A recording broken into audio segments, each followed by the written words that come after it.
if you can imagine pushing somebody on a swing, Okay. if you push them at the right time, they go higher. And this is very much what we're doing with the neural activity. We're giving it a push at just the right time. If you get the timing wrong, you're destroying the slow waves instead of encouraging them. Hi, everyone. We are doing a quick little segment today to talk about an exciting new feature that we are launching February 9th, begins rollout, and it's called Deep Sleep Boost.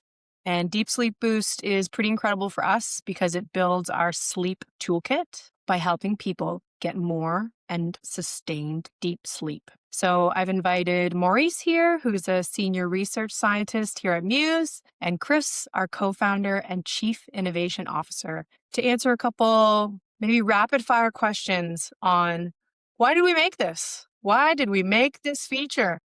Okay, so you guys ready? We'll get started? Sounds good. Okay. And I'm Nadia. I'm the CMO here at Muse and avid product user. Okay, so we'll start with Chris. Common question and a big one. I slept 8 hours last night, but I woke up and still feel tired. What's going on? Well, I'll try to make this short and sweet because there's a long debate we could have here about what makes sleep good. But I think the critical learning, and this has just come from a lot of the research that's been done over the years, that it's not specifically sleep length that matters, but there are specific neurological events that happen during sleep, and they each have different purposes. So deep sleep for many things is a really critical one. So, since this is where we're focusing our new features right now, I think it's important to get into that. But the deep sleep that we get is not proportional to length of sleep. So for example, we know that alcohol has a huge impact to your deep sleep. So, if you were to drink before going to sleep, then it ends up having an, not proportional like that effect to your sleep, not proportional to length. So the slow waves that we get, they're usually concentrated at the beginning of the night. And when you have slow wave activity, and it's, we should differentiate that from deep sleep. So slow waves, you could think about this as being the medicinal part of deep sleep, but you can have slow waves and not be in deep sleep. Deep sleep has a particular criteria that allows us to call it that based upon, clinical tradition, but slow waves happen also in light sleep as well. So when you have slow wave activity, this is what provides this really important cleansing action to the brain. Is when you flush out waste from the day and you rebalance neurotransmitters. So it's almost like a physical recovery for the brain. But the other thing that happens is slow waves, along with some other events called sleep spindles, are really critical for consolidating memory. So there is a brain optimization aspect of deep sleep as well. And so being able to recall things quickly, thinking quickly, being like, having fast reaction time, this is something that's seriously impaired when you don't have enough deep sleep. And it's not something you might immediately feel, right? So we have morning grogginess, which can be caused by many things, but deep sleep has a very important set of functions that affect our cognitive performance. And those may not be something you feel physically, but do affect your ability to perform well in the day. So, people might call this brain fog, or slowness or heaviness. And sometimes you may not notice, but you might notice that you have trouble finding words. This is a classic impact of having, reduced sleep is the words aren't coming as you're looking for them, as an example. So cognitive performance is really decreased if you're impaired in your deep sleep. Okay, so it's a quantity does not equal quality situation. And actually, you pointed out a key difference because I think sometimes people use slow wave and deep sleep synonymously, but really it's a component. Slow waves are a component of deep sleep. That is a pivotal part, which is your delta wave activity. I'm correct? Yeah. So we'd call them delta waves or slow waves, but in order for something to be qualified as deep sleep, you need to have a certain number of slow waves happening during a period of time. And you also need to have enough amplitude for those things to be, to pass the acceptance criteria for slow waves. Got it. Okay. So Maurice, when you're thinking about the multitude of variables one can look at when they're thinking about prioritizing healthy habits, diet, lifestyle, physical activity, things you're doing for wellness, health, disease mitigation, etc. Where does deep sleep rank and why does it matter so much? I mean, Chris just kind of alluded to a couple key components that it provides, but I wonder if you could talk a little more about that. Yeah, thank you. That's an excellent question. Deep sleep matters for sure. But I just want to say that not just deep sleep matters, all stages of your sleep matter. Mm. Your REM sleep, your light sleep, every sleep stage had its particular role in your recovery and your overnight recovery. But the body actually, if you ask the body and you see what the body is doing, the body actually considers deep sleep at its top priority. And you can see that from your overnight recording, that because your sleeping brain kind of front loads deep sleep. And and by that I mean that most of your deep sleep occurs during the first half of your night. So the brain is kind of, okay, let's get all the sleep we can, and let's worry about the other sleep stages later. But all sleep stages are important. I mean, if I had to compare our sleep kind of to a workout, sleep would be kind of like a strength training. And you do that kind of maybe in the beginning. And then REM is more of the cardio. It's more emotional. It's more active. Deep sleep is very important. The brain prioritizes it, as I said in the beginning. It's where your lymphatic system actually flushes out a lot of the metabolic waste. Short-term memory gets moved into more of a long-term memory storage in your brain. And this is where your physical recovery and your growth peak, really. And I think Chris mentioned that, and it's, again, like a workout. You're not going to feel this effect night to night. You might not feel it when you wake up. But over time, those gains or those losses of deep sleep or other stages as well will affect your long-term cognitive resilience and your brain health. Got it. And we get less deep sleep the older we get, correct? That is true. That is true. We do get deep sleep is one of these things that actually decreases with age. And because of that, supporting it earlier with deep sleep boost, for example, may matter a lot, may matter more than what we used to think, actually. Ooh, okay. That's a good segue into the next question. So, Chris, I mean, this is not an easy task to go in and do some fendangling of the different phases. Actually, Maurice, I liked how you pointed out that, all the phases have a role and it's not just one, but deep sleep kind of sounds like the MVP of the sleep ecosystem a little bit. Chris, why has real-time deep sleep support been so hard to do? I mean, it's a hard thing to do, and the team has been working on this for quite some time, and it has proved pretty challenging. Can you talk a little bit about that? Yeah. Well, I think the first thing to say is, when it comes to stimulating someone while they're sleeping, it's really easy to get it wrong. Right. There's And a can lot of we things. actually, this is a good segue because people might be like, what do you mean stimulation? Are Yeah. you shocking my brain? This is an audio, whisper quiet, pink noise audio cue that is being played for the stimulation. No laser beams, no shocks, nothing detectable that anyone would ever feel invasive. But okay, sorry, Chris, continue.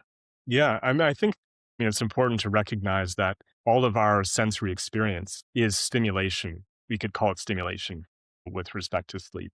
And I think most people put some effort into how they design their bedroom. And that's, everything from your bed and blankets, temperature, light, all these things have an effect on how we sleep. So we know that having a dark and quiet bedroom is really important. And that's because your brain still does the sensory processing. And so I remember when we first started looking at sleep, we were doing research with people from Muse, and what we saw in some people are disruptions that happen just from in-house related experiences like the refrigerator turning on repeatedly throughout the night. So definitely there is an effect that goes perhaps far beyond what we consciously recognize. And when we start to look, very carefully at what's happening in our sleep, we see that there are many things that affect us. And the real question when it comes to, stimulation for sleep improvement is there anything that we can do that's productive, i.e. allows us to sleep better? And this is something that we've looked at for a long time, ever since we really got into sleep and sleep measurement with Muse. And we have found that there are things that do work, both helping people fall asleep. We found some really great things that can be leveraged that truly help people fall asleep more easily and fall back asleep at night. And there's been some very interesting scientific research that's been done over the past, decade, I would say, where um, we have found that certain kinds of stimuli during deep sleep can affect the architecture of your slow waves. And just because you're affecting slow waves in a positive way doesn't necessarily mean it's good. So I think the first discovery was that there are things that you can do that increase the amplitude of your slow waves, increase their number, because sensory stimuli drives a potentiation of your neurons, and that creates an activity. And if you do it in the right way with the right timing, you actually see larger and more numerous slow waves. But is that the right thing to do? And the only way you determine that is you actually structure experiments where you can actually see, okay, I've done this or I haven't done this. What are the effects afterwards? From one night or for multiple nights? Does your cognitive performance increase? At least can we measure things that are, you know, things that we want? So I think there's a big debate of what is good sleep. What is sleeping better? But I think that, most people would agree that if your cognitive performance is higher and your mental resilience is higher, then you've done yourself a good favor by making the changes to produce that. And so that's really what the focus has been, is both leveraging research, that has shown really positive outcomes, but also learning from what we have in the field, people using Muse at night. Can we get the precision and stability in a stimulus that can actually produce an outcome that we're looking for? And so it's taken us a long time to be confident that we're doing the brain a favor. And so I think one reason why it's taken a long time is because we need to make sure we're doing it right. And the other one is it's quite a challenging thing. I mean, the reason why we haven't seen this happen before is you do need a very high quality mobile EEG in bed, because you can't do this if you're not measuring the electrical signals of the brain. Right? What a miraculous device. Yeah, so you need to have this really high fidelity electrical measurement. Otherwise, you can't do it. And then you need to also be able to automatically detect what stage of sleep somebody is in. And from that knowledge and the architecture of the waves themselves, be able to stimulate with sound in the right moment. And that provides a lot of requirements also to the performance of the whole end-to-end system. So contemporary smartphones that have really fast processors in them, the latest AI methods that allow us to intuit when to do stimulations so that it happens at precisely the right time. All of these things have been necessary to make this a reality for something that's not working in the lab, with being supervised by a lab technician, and having this be a reliable thing that you can just put on a headband, lie down in bed, and trust that you're going to get stimulation at the right time. So it's helping and not hindering. Right. Because, okay, so what I'm hearing from you is like the right tools, the right tech, the right timing, because there's a serious risk that if the timing isn't right, you could be a sleep disruptor. Yeah. Which would be brutal. So, the easiest way to relate to what this is like, if you can imagine pushing somebody on a swing. Okay. If you push them at the right time, they go higher. Mm-hmm. And this is very much what we're doing with the neural activity. We're giving it a push at just the right time. If you get the timing wrong, you slow somebody down. Right. And that's very easy to do. You can be off by a second and now it's wrong, meaning you're destroying the slow waves instead of, encouraging them. And then it's one thing to have the swing set in a perfectly manicured lab environment where there is no wind, it's a perfect sunny day, and everything's just right, versus asking people to take this into their own homes, the comfort of their own space, where so many variables you don't have control over. All of a sudden, it's a massive snowstorm like we just had in Toronto. It's the sun's setting faster than you thought. It's super cold, and et cetera, et cetera. So I guess to me, that's always a very impressive part of our technology, if I may say so myself, is the experimentation that we're doing it is not in pristine conditions. These are real world environments that we're asking people to participate in. And then when we offer features, that's what we're giving. It's a consumer level offering. Yeah. I think, we certainly have a view where we get to witness the challenge. But most people don't know that your brain waves are 1,000 times smaller than what you might measure from your heart. And they're incredibly complicated. So it's very hard to, go from something that just looks like a noise. If you were to listen to it, it would just sound like.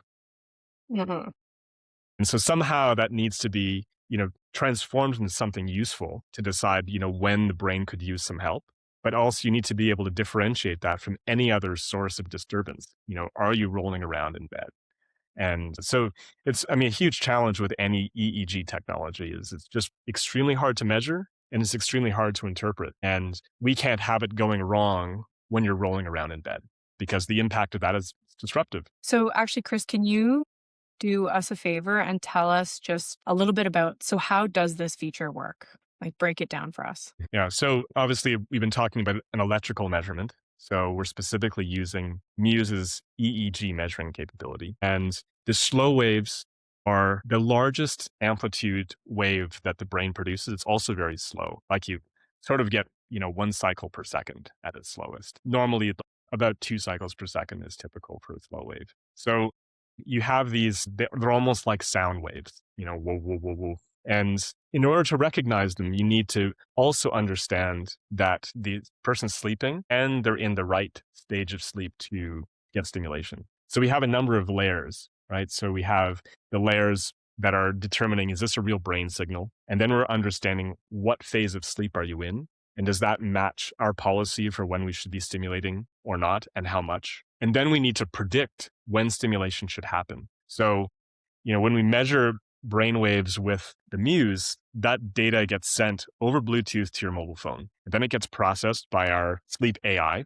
It's a neural network. And then from there, we say, okay, this is when we should apply this kind of stimulus. And all of those steps take time. And we need to stimulate at the right time. So we're predicting in the future when we should provide a sound stimulus. And once we make a prediction and it looks like all the policies are met, then we say, okay, go for it, make a stimulation. And then we make stimulations and then we watch what happens in the brain activity so we can do some adaptation throughout the night to kind of get it in the sweet spot.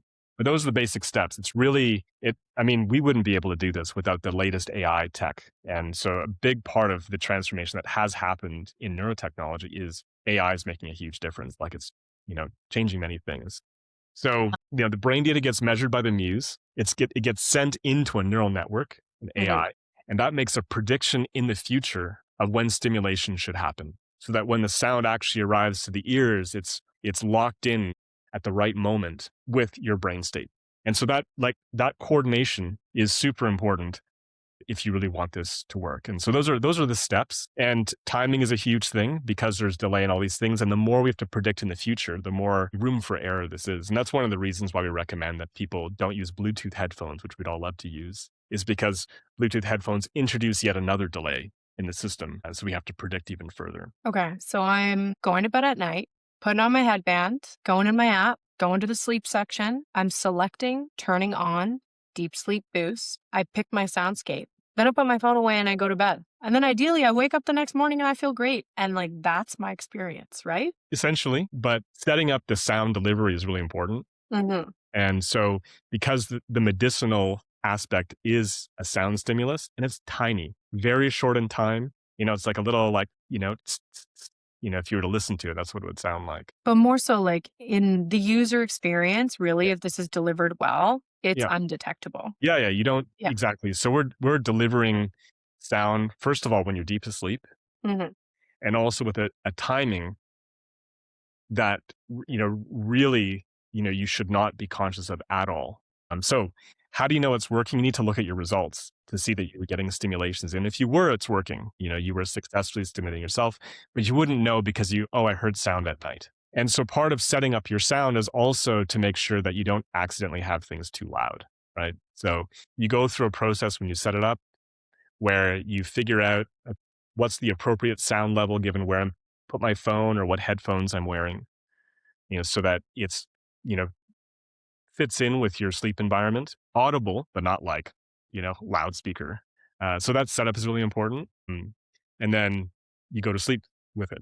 Plug your phone in. That's important. Okay. And then in the morning, I can actually see my results and I see when the deep sleep boost intervention was active throughout my sleep. Exactly. What's, something that's quite interesting about it is because there is slow wave activity and then there's deep sleep when they're not the same, you'll see that you're actually getting stimulations when you're not in deep sleep. And what that helps you see is that you're getting slow waves, outside of deep sleep, which means you're in that more recovery state of sleep, even though the waves aren't large enough and numerous enough for it to be normally called deep sleep, but it's still slow wave activity. It has the same medicine as deep sleep. So, for some people, especially if you're getting older, you'll see, small amounts or none in the deep sleep measurement, but that doesn't mean you're not getting a slow wave activity. We're all getting that. So this helps you see better, when that activity is happening. So Maurice, what's the difference between me just putting on my noise machine,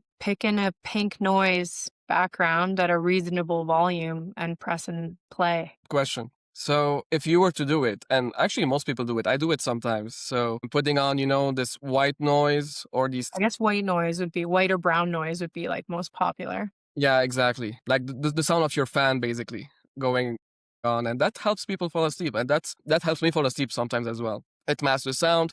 But what we're doing with Deep Sleep Boost is totally different. And what we're doing, I mean, instead of the constant noise that you would hear and that would help you fall asleep, we are, as Chris said, we are sending these bursts of sounds that are really, really specifically timed to enhance your slow wave, your slow oscillations that could occur during deep sleep, but also during the lighter phases of sleep as well. It's totally different. It's really like the swing analogy that Chris said. I really like it, Chris, the swing analogy where really we time the burst specifically at a certain places, depending on your brain waves, to really enhance your slow wave oscillations. That's one difference. The second difference is that the sound itself is different. So for falling asleep, you would usually use white noise or brown noise, as you also said, Nadia.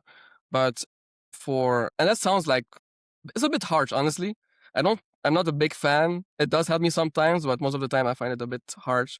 It's like TV static, right? But for deep sleep boost, we use different noises, like pink noise. If I want to get a bit technical here, for pink noise, kind of the power, if you want to decompose the power of the pink noise, the power of the pink noise decreases as the frequency increases. Think of it as it sounds more like rain and ocean waves, and it sounds less like TV static. So it's actually more pleasant to the human ear, but also more importantly, research has shown that this specific texture of sound, this pink noise, that is the most effective for supporting, really enhancing these deep brain rhythm without actually waking you up. I would add to that and say that also the research is just beginning on this. I mean, there's been Yeah. research done, but I think that something that we're really curious about as we gain more experience, with, Muse users getting into this is to see, is there a scope of variation that could be really helpful? So, one reason why that you turn on the noise machine at night is you're trying to mask sound. Right. It's a consistent, like, Exactly. sound masking. Right. And so if you have, a consistent, meaningless sound like TV static or white noise, it becomes harder for the meaningful sounds to punch through that. Street noise, people talking, dogs barking, all of those things would have salience to us, like our brain would understand them. And so if we bring up the room noise, those things don't have enough, sound intensity to have the brain recognize it. And so we're turning like meaningful sound into meaningless sounds by having this masking. But when we have a stimulation at night, we want those to be meaningful sounds. And We it's a want the brain. change in sound. It is Exactly. the change in sound that creates the Right. stimulation. And so the brain says, oh, that's interesting. A sound happened. What is it? And it's part of that action, which is that, activation of neurons, which gets the swing going if it's timed properly. And so one nice thing about pink noise is the brain recognizes it, but it's not meaningful. And so what happens if you start to use meaningful sound, which is very interesting, is you can use this to help trigger memories and consolidate them. So almost the same protocol that can help people improve their deep sleep, you can actually use to help yourself learn better. And what you do is you simply associate a sound with something you're trying to learn. And that's the sound that you use. And then what happens when you hear that, the brain goes, oh, that's interesting. I know that. It calls forth what you know about it. And in that kind of, magic of deep sleep where the brain is refactoring, it encodes that more efficiently. So anyway, there's a lot to talk about there, but it's very interesting that so the sound can be leveraged in multiple ways depending on what your goals are. We choose pink noise because it's effective, the brain recognizes it, and it's also meaningless. But if we start to take liberties there, now we can actually be creative about how we're leveraging that sleep stimulus for other things beyond just sleep improvement. It's directional improvement. Right. I mean, I think for me, the clearest distinction that you guys both pointed out is, white noise is kind of solving a different problem, right? People use white noise to create an environment where they're drowning out outside disruptive noises that might wake them up in the night. However, deep sleep boost and the pink noise we're using is acutely timed to be able to have a change in sound environment as a stimulus to support that push of that deep sleep. Yeah, the brain is easy to hear it. Yeah. And it's Just not to not say, offensive. yeah, and you could also use pink noise consistently to Right. drown out bedroom noise too. It's not magic in that way for this or for that purpose, but it is a sound that the brain very easily recognizes. It hears it. It's very much matched to our auditory perception. Right. And so, I mean, we talked about this a little bit earlier, but just to circle back to it, Maurice, is this risky? trying to do this change in noise, this stimulation during this very pivotal time in our sleep? That's a valid concern, Nadia. I mean, it's good we talk about this because, I mean, sleep, you don't want to wake someone up. No, Sleep is fragile. And so, again, the safety of this feature really comes to two things. It is risky, but we can make it as safe as we can. But it comes down to two like main things. The first thing is the timing, as we've been talking about. So we are actually stimulating at the right time, and we're also reinforcing a state that you're already in. We're not trying to force you to go to another state. We are just enhancing your slow wave. We're enhancing a state you're already here. So in that sense, the brain kind of remains more in control. And again, when done correctly with precise timing, this stimulation supports, actually deepens your sleep better than interrupting it. So that's the first aspect. The second aspect that makes this safe is that Muse is constantly monitoring your brainwaves for any signs that you might be aroused or you might starting to wake up or shift to a lighter sleep. So if we detect that the stimulation is slightly too intense because we can play with the volume, or again, that you're shifting towards a different stage of sleep, we're going to react. And we are either going to lower the volume instantly, or we're going to stop the simulation so that we make sure you don't wake up. And over time, the app actually is going to adaptively learn and change and optimize the specific volume and the specific timing that works for the individual. So this is why personalization is such an important part of this. And I think, Chris, you mentioned this earlier about different people wearing different types of headphones, different sleep environments, different noise sensitivities. There's a lot of personalization that goes into the importance of making this feature work well. Did you want to speak a little bit more to why personalization matters so much? I think that, well, we sleep different every night, and you never know what's going to happen inside the night. Your dog might want to go out. There's many things that can happen during our night where we have to be continuously monitoring and being adaptive to that. And, something that we've committed ourselves to is to continue learning about what's working and what's not working. So when Maurice said, like, hey, if we notice anything going wrong, we stop doing it.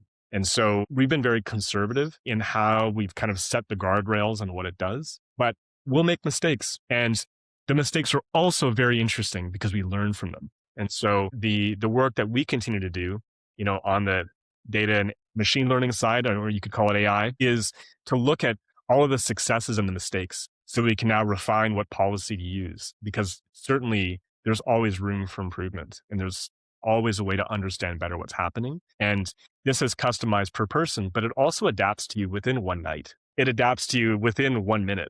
So it's constantly looking at, what am I doing? What's happening right now? Should I be doing this? Yes, no. And that's like, constantly there. There's agent Muse, is there figuring out in each moment, does this make sense? So it's exciting that we can do that. And it's something that we expect to keep learning from and improving. And yes, Anna, as you were speaking, I was also thinking about, it's been many years since the launch of our first Muse S when we ventured into sleep support. And we've had years and thousands of sessions of data to help us get to where we are right now. I wonder if you can speak a little bit about how actually our data history and that iteration and optimization has kind of helped us develop this feature. Yeah.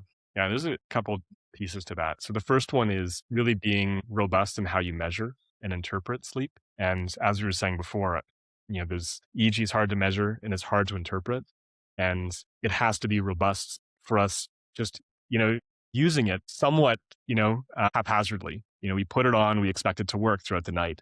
And if you were to go into a sleep lab, if anyone's done that, it's quite an ordeal, right? And they wrap stuff around your head so nothing can move. So just making sure that we can build something that's robust to how we use it and is able to know, like, hey, I can trust the measurements I'm making, or I can't, or how to interpret something that's not ideal is was a long, long learning process. And Maurice could talk a lot about that. But so there's that. And then there's understanding for an individual what's normal. What is your sleep? What is someone's sleep architecture? How should it look? Because when you start to do modifications to that through stimulus, you can say, hey, do my slow waves get bigger? But then you also need to ask, does the sleep architecture get disrupted in some ways? So it start to look abnormal. We don't want to change the architecture of people's sleep. And the only way you can do that is to really have a huge library of that covers the spectrum. Because we're all different, we need to really have quite a wide view of what sleep should look like in general, but also per individual, so we can know when we're doing this, are we going right or are we going wrong? So that's really just, the years that they're helping us because we have a great perspective of how it should look and how it varies from person to person. Maurice, did you want to add anything to that? This is your domain, I know. That's why it's called MNet, Maurice Net. Yeah, I could talk. I mean, next month it'll be 5 years that I'm here with Muse, and I could talk a lot about what we've done here has been superb. The kind of data we have, pipelines that we have for analyzing the data, the things we've learned, I think we can do. I can talk for like 2 hours about that. Okay, some highlights if you want to. Highlights, yeah. I mean, again, we take a very data-driven approach to build everything that we have. We have lots of data where we can train deep learning algorithms that make it very, very robust, because we are able to leverage a multitude and a diversity of different individuals and different recordings that are being done over time. And that's what makes our database unique.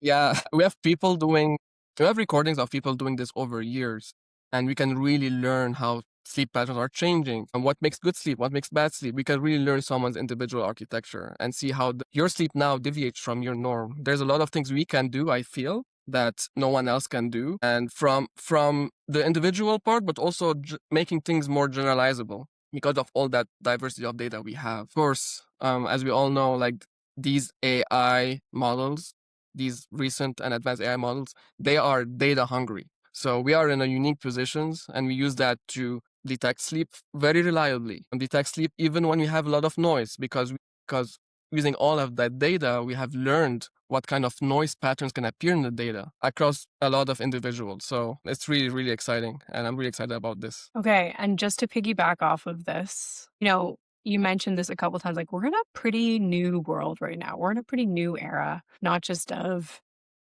AI and what that means, underpinning so many different technologies and moving so many industries forward, but of sleep technology. So how do you think we're going to look back? Let's say, 10 years from now, how do you feel like we're going to look back on this time or this era of sleep technology?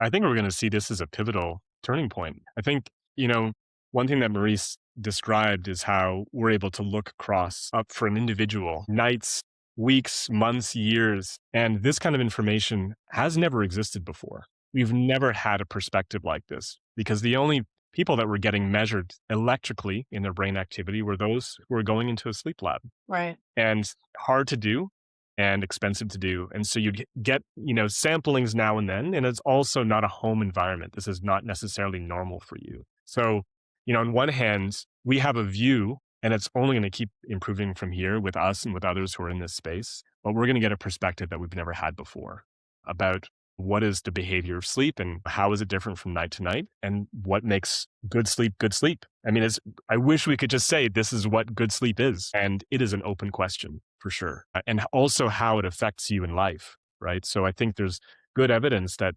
shows if you have better slow wave sleep, you probably are going to have longer cognitively performant life. Your brain will stay longer in its ability to perform like what we love about our minds and what it can do. So there's that perspective. But I think to be able to take some proactive action while we're sleeping, we already see that there are things that we can do if we know what's happening moment to moment in the brain. And this is the distinction between just tracking your sleep and actively having an intervention during your sleep. Right. Yeah. Yeah. And I think, we can all relate to this just as humans, because we know there is a right time to wake somebody up. There's a right time for us to be woken up. Never. Actually, just, maybe a side note here. We think about, you use Muse at night and you're using this new deep sleep boost feature, and you're trying to reconcile how you feel when you wake up in the morning with its effectiveness. Mhm. And most of what determines how we feel in the morning is what the specific moment that we woke up, right? So alarm clocks are very difficult, to use day to day because they can indiscriminately wake us up. And if you wake up at the wrong time, you feel bad. I wish there was a feature to support that. Spoiler alert. But before we move to that, Chris, just to round out kind of your thoughts on how we would look back at this time in sleep technology Yeah. era, any other closing commentary on that? Yeah, well, just that this is the first time in history we've been able to intervene in sleep in a knowledgeable way where we can be like precisely decisive moment to moment what we might do. We're giving sound stimulation right now, but there are many ways in which you can influence the human body. And if you know what to do when, I think there's amazing things we can do to improve sleep. I think we can engineer our dreams. I think our deep sleep can be better. I think we can put people to sleep. There's all kinds of magic we can do during this time when we are not conscious to take care of ourselves. And a technology we're seeing now has the potential of having that intelligence and capability to affect us. But like, we're just turning the corner because you need the measurement capability, right? You need technology that can operate intelligently enough and fast enough. And I mean, we have been waiting, as with many others, for the AI revolution. I don't know what else to call it, Yeah. but interpreting brain data has been an age old problem in science because it is so diverse and complicated, incredibly difficult to draw some insight from. Models like we're working on now have the ability to see information in that, whereas otherwise we just saw a bunch of noise. So I think we're going to see this as that moment where we turn the corner. We discovered that technology really does have a role to play in improving our health as it relates to sleep. To Chris's point, we have waited so long for AI to unlock things. I think actually we're going to look back at this moment like at an inflection point, and I feel like the future of sleep analysis, of AI driven sleep analysis, is being built right now. Ooh, dun dun Now, dun dun. yeah, and then because we have three things that are converging really, like the AI that is capable to learn meaningful representation of the sleeping brain. We have the wearable that can capture your brain activity while you're sleeping, yes, among others, with high fidelity and bring us the data, all the data that is needed to be able to develop these AI models that can re-unlock insights about the brain that we have never been able to do before. So I really excited about this. Convergence of opportunity. Oh yeah. Man, okay. Two last questions. What's someone feel? How do they know this is working? Chris, you were kind of going in this direction, but it's kind of like, I've just had my sleep. I wake up. What should I notice? Yeah. Unfortunately, it's a tough one because the way that improved deep sleep affects you is better cognitive performance. And that can be memory consolidation, as an example. So I think, if you're chronically suffering with too little deep sleep, you will notice things like brain fog that can become noticeable. And I think if you've ever been very sleep deprived, you can relate to these feelings. But, if you're sleeping okay, and you're getting this marginal improvement, I mean, what we'd expect to see are increased reaction times, better learning and, more creativity, better able to connect concepts together. So that's the part that we would notice if we paid attention. There's certainly also a long-term effect, right? Because we know that, in terms of taking care of your brain as if it's just an organ in your body, deep sleep is critical with that maintenance. That's where the mechanic goes in and like fixes stuff, and like gets rid of the garbage. So there's a, impact of prolonged deep sleep suppression that I don't think you can notice, the next morning. But, the science that's being done is showing us that it's really there. So you're, partially working for your future self as well as how you feel tomorrow morning. Right. So, I mean, I think it does feel like it's twofold. I mean, I feel like objectively, you kind of know if you had a good sleep or you didn't, right? Like you wake up and you can feel if you feel groggy or not, kind of in an acute way.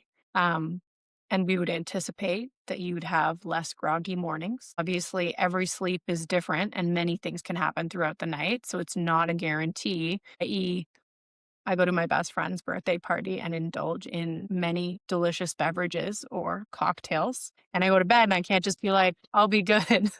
I'll put my Muse on with my deep sleep boost and still wake up feeling Yeah. amazing. So there are like it feels like there are some acute benefits that you may be able to feel immediately. But I think what is important is you're leaning into like, what does the long-term implications of preventative and intervention look like when you're taking care of your brain and your brain health by supporting deep sleep? And there's a multitude of things that you mentioned. Yeah, for sure. And our performance in every day is something that this makes a difference. But it isn't specifically I feel groggy in the morning, because as we know, that can be caused by many things. But on the alcohol consumption, we know that one of the big downsides of alcohol consumption is it does disrupt your deep sleep specifically. And so part of that hangover feeling that you get, even if it's subtle, I mean, there's a lot of factors there too. So we can't draw like a one-to-one relationship, because dehydration, for example, is a big one. But part of that heaviness we feel can be, or the slowness that we get, is because we didn't get the deep sleep we needed. But I think sensing it, I want to caution folks from saying, do I feel groggy in the morning? Did the deep sleep boost work? Because those two things are very only loosely related, because how you feel in the morning has a lot to do with how you've woken up and what from. So what happened later in the night? And later in the night, you mostly have light sleep and REM sleep later in the night. And the deep sleep happens early in the night. Anyways, so that's cognitive performance is how we should be thinking about it, as well as, overall taking care of our brain health. And that is a great segue to our last question, Maurice. How would you kind of tie together the importance of deep sleep with long-term brain health? Good question. I mean, again, for me, it's not just deep sleep. Sleep is crucial for brain health, is crucial for long-term brain health. You know what just came to me? It's kind of like in the world of metaphors. It feels like, Hmm. how everyone says like breakfast's the most important meal of the day. And Yeah, like deep sleep is kind of that, but it's They not do. like you're not going to eat your other meals. yeah, yeah, And also, if you had a really good breakfast, but then you end up having really bad meals for the rest of the day, that doesn't mean you're going to end the day feeling great. yeah. Okay, but sorry, continue. No, that was a perfect analogy. I mean, getting your sleep is crucial, and deep sleep, obviously, as you said, is the MVP of sleep. And like any lifestyle habit, getting consistent sleep, getting consistent deep sleep will have a massive impact on your life and on your brain health years down the road. And as you said, deep sleep is one of the things that decreases as we age. So it could be that supporting it earlier matters a lot, to have these healthy proportions of deep sleep, as proportion of REM sleep, as proportion of light sleep is really important. Sleep is crucial and foundational for your long-term brain health. There's no negotiation on that. Okay, team, that's wrap. Thanks for spending the time. And you know what? Maybe we'll do more of these on why we made this, because we've got more things that we're making this year. That's very exciting. And we have some nice backgrounds established. Man,